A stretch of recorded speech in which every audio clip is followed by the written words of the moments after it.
guys, welcome back to the channel. I know it's been a long time since my last video, but I have successfully moved my ass to Kharkov, Ukraine, and it took a little while to get everything set up, all the computer and everything going, but now I can actually make videos again. I got a chair, a desk, and everything's all set up and working, and my internet here is actually pretty good. It's 25 megabit down, so I can handle doing anything I need to do, even playing games online, so that's pretty good. And today I'm going to be taking a look at 0.21 Armored Warfare patch. And firstly, I'm just going to talk about the UI again. So you can see in the last video I made that the UI has changed dramatically, but parts of it were still the same as before. So as you can see, this has been changed. This is definitely different than what it used to be. It was the same as that before. This hasn't changed. The carousel's been changed, obviously. In the last patch, the ammo was also changed, and the consumable stuff was changed. The retro feature was changed. So all that stuff was already changed. But it was when you got into things like the dealers that the dealers still look like the old system. But now it's completely different. Instead of being vertical, they've changed it to a horizontal format. So if you're going down the Abrams line, you can see you start at the M60, you work your way through the Abrams tanks, and then stuff associated to the Abrams kind of premium tank wise is anchored up at the top. And anything that branches out, you can see the Starship branches out from the M60A3. So all this stuff is a little bit more, it's all in the same design family now. If you go into the inventory stuff, this all looks like it's the newest stuff. You got a challenge window whenever you open up the screens. If you want to, let me go on a real tank here. Not that tank. A tank that's a real tank. This one. Actually, no. Hold on. I'll go right to the end. So if you want to advance your experience, this is all of this stuff has kind of been simplified. So it's a little bit easier to use. Like if I want to just skip all the way through the Type 99, I can. It's going to cost me almost 800,000 for your experience, but I can do that. So the windows are a little bit simplified and changed, and I actually kind of like this interface. It's a lot cleaner, and it's easier to look at, and the information is displayed in a little bit more. The manner is better because you see information and it's clearer. So the next thing it's dramatically different is you're looking at the garage, like where's the garage? Well, you can have a simplified garage now, and I actually kind of prefer it. I think the rendering looks better, and you can kind of see the tank by itself and not be looking at all the crap in the background. And I think it looks all right. I kind of liked it. It's just like a white background. It's like a tank on a turntable, and you can just concentrate on the tank that's in front of you. Now, if you want to change it back, you can go to Settings. You can go to Normal Garage, hit Accept, and then I'll show you what it looks like with the new regular garage. They've changed the daytime from night with a purplish hue to it to a daytime kind of look, and I kind of prefer it. I like the more the nighttime look before, where it was a little more purpley looking, but I mean that's just me. But yeah, looking around the tank, I think the tank looks shinier and it looks cooler when it is in the simplified mode. I don't know if they're doing more rendering or more cool stuff to the tank when it's in that mode, but I kind of like simplified, so we'll go back to simplified. It loads fairly quick going back and forth. And I think the lighting does change because you can see here, like when you were in the other mode, when I was doing this, like the front of the tank, the shader for the turret, like it wasn't lighting up when I was doing this. So I kind of prefer the lighting to this. I think it's a little more dramatic when you look around the tank, and I think it looks all right. So this is the new Chinese tier 8 Type 99, and when you look at it in the dealer window, it's the Chinese guys are down here. It's now where the Chinese MBTs end. It used to end at the 9910, which was called a different tank. They renamed this tank to the 9910 from what it was before. Now it's the Type 99. So, and another thing that's cool, you can go, if you want to pick this tank and then go to the garage or preview it or even test drive it, you can take it to a proving ground, and it'll load up and take you into a place where you can just shoot at guys, drive around, kind of see what the tank's like to drive around.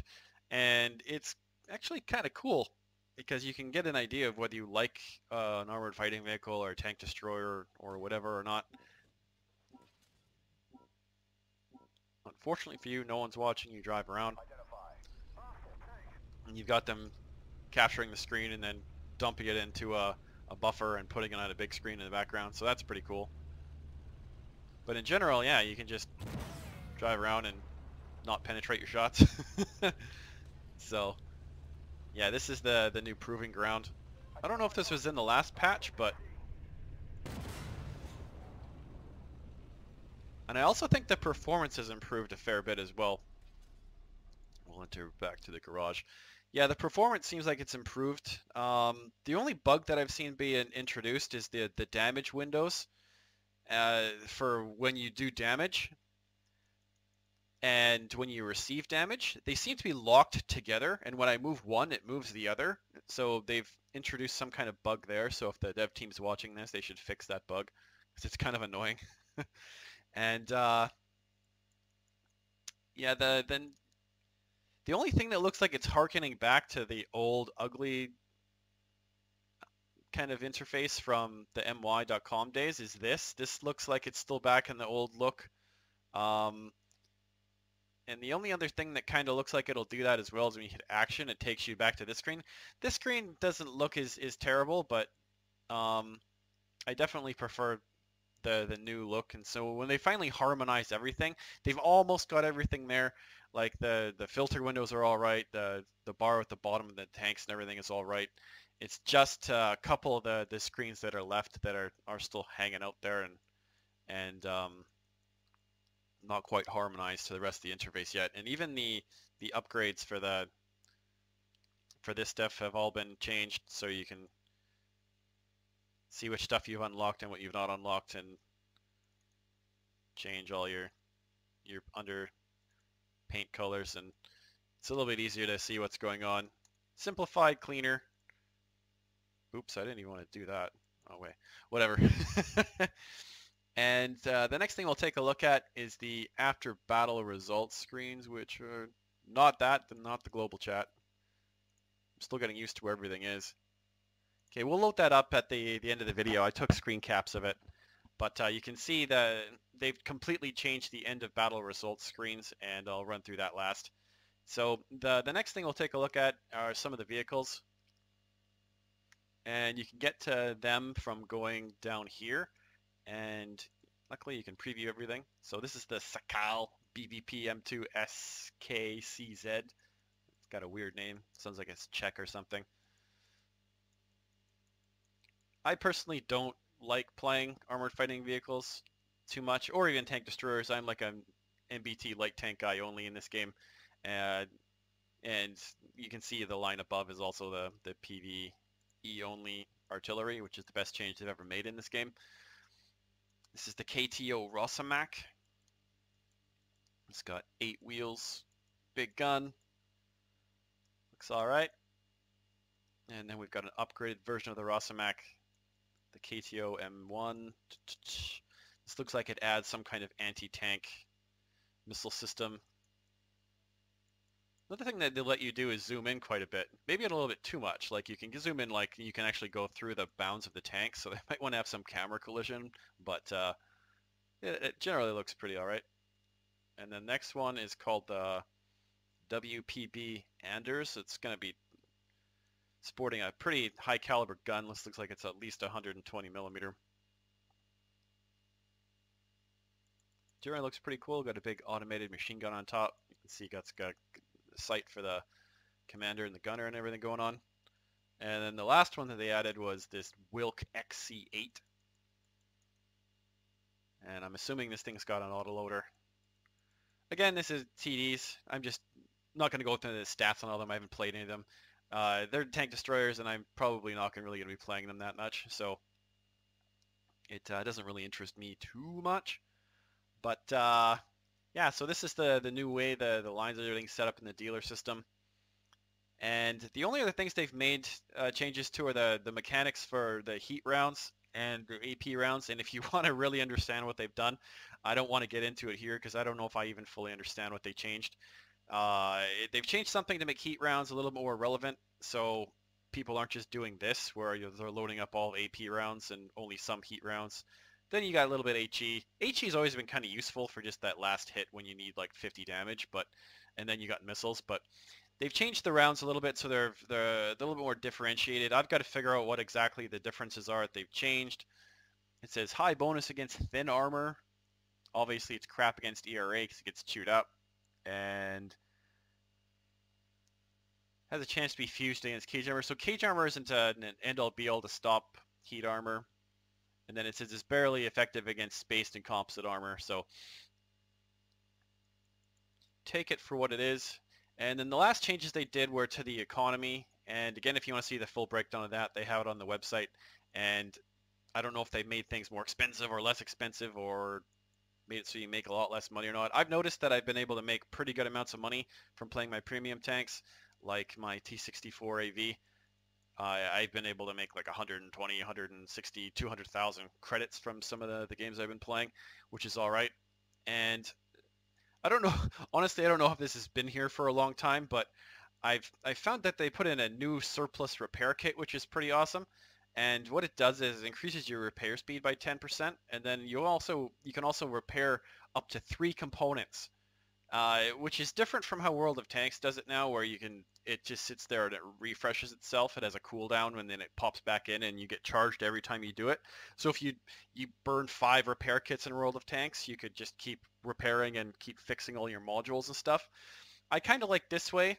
You use up your 3, you use them on what you want to use them on, when you want to use them, and then you're done. And even this big field repair kit doesn't give you back any of your kits. I kind of wish it would, but it doesn't. But just in general, I like this. I like that system. It seems to work pretty good. And again, you got your stuff so you can upgrade all your commanders and everything. But overall, I'm still really enjoying Armored Warfare. This is patch 0.21, and I don't know what's going into the next patch. I hope it's going to be a little bit more. Maybe they'll start a new tank line. Maybe they'll add some Korean tanks. Maybe they'll add some different tanks into the game. The part of the big problem still with this game is it's taken a hit with its PvP audience. I'm playing now on the EU server, obviously, because I'm living in Ukraine. But the NA server is a little bit ghost towny still. But I've been able to get into PvE games extremely easily with almost no wait time. The PvP queue is a little bit longer, so hopefully that kind of picks back up again. They can get advertising. If you follow my Instagram channel, I try and highlight some of the cool tanks that I've been playing and new things that have been put into the game, like the Type 99. So check out my Instagram. It's kind of the next place I put all my stuff on, other than Steemit. And as well as anything to do with Pixel Panzers, as well as that's going in there as well. So that's gonna wrap up this quick review of the what's going on in Armored Warfare. I'll put the slides at the end here, and you can see what the end of game results screens look like. And there's some neat additions that I'll run through. This isn't the complete end, but it's the end of the video part of the review. Cheers, guys. Okay, so this is the after battle results screen changes that have been made. And you can see at the top, this part up here, the results, teams, and detail parts has been modified. And then below it, you'll see the mission type, PvB or PvE, the Operation Banshee, and the date and time. And if you won or lost, if you lost, this image will look a little bit different. I'll say dead. And you see victory. And then off to the left, you can see here that it says the tank you're using. So you have the tier, the name of the tank, if you survived, what it was, like if it's a main battle tank or not, the little icon. And then you can go on to doing another mission if you hit the action button, which is actually kind of cool. You can go to a mission from the after battle results screen. Then off to the right, you can see that it's got my profile and my end of game trophy things that I earned. So best player in the game, blocked a lot of stuff. I think it might be good if they had the names for these things underneath them, so you could kind of remember what the hell they are. just because I don't ever remember. I know the Blue Star one is really good, but it probably has a better name than Blue Star, but maybe it doesn't. The next step that's different, you can see that in the middle, you've got the stars for the experience you made, your credits you earned if it was a ×2 win, what you would have got with a premium account. Then below that, you can see damage dealt, enemies spotted, enemies destroyed, and any of the little in-game rewards that you got. And then at the bottom, you can actually go and see your previous matches as well as go back to the garage or to the next match, because you can also access all these screens from the garage as well. So the next thing we'll look at is the team thing. There's another one for performance, but it's grayed out. It doesn't work quite yet. I'm not sure what that's going to be entailing, but the next thing is your team performance, and in here you can see that it's ranked by experience. So if you were top on experience, you win the blue medal, I guess. And in this particular game, you can see I got 8 kills, 15,000 damage, 24 spots, and no damage because of my spotting. And the tank I was driving, the tier, and what sort of vehicle it was. And you can see how everyone else did, and then it tallies up how much damage everyone did, all the experience at the end, and all that great stuff, and what everyone else was driving. And then the last screen, you can see all of the big information. So the performance details for accuracy, shooting, damage, how much damage your armor soaked up, everything like that. And it breaks everything down, and then it shows you how much money you really earned in the end, which I kind of think it would be nice if they put this number at this other screen. So it shows you made 89,000, but here it shows you made 67. So which one did I make? I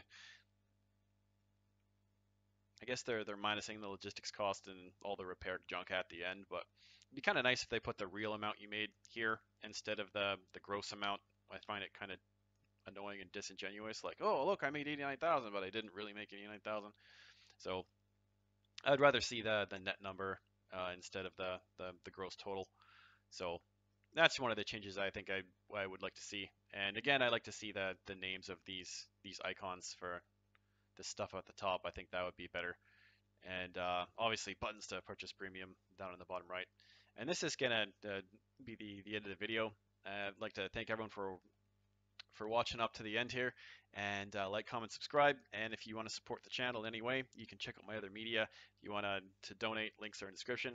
Thanks for watching, and I'll see you guys again next time.